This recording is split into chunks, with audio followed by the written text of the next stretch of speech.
பா நீங்கள் சொன்னது வாங்கிட்டு வந்துட்டோம்ப்பா. சரி தம்பி, அங்கேயே வச்சிரு, வரேன் நான். டே இன்னும் எவ்வளோ நாள் தான் படிச்சுட்டு இருப்ப?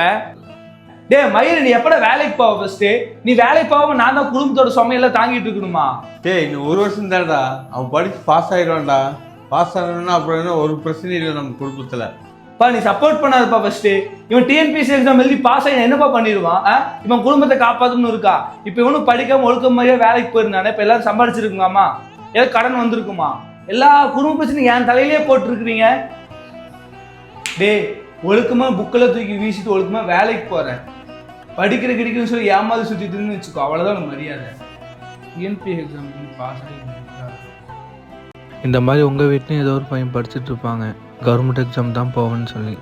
அவங்களுக்கு ப்ரெஷர் போடாமல் அவங்களுக்கு ரிலாக்ஸாக படிக்க விடுங்க, கண்டிப்பாக மேலே வருவாங்க. இந்த மாதிரி எத்தனை பேர் கவர்மெண்ட் எக்ஸாம் படிச்சுட்டு இருக்கீங்கன்னு கமெண்ட் பண்ணுங்கள்.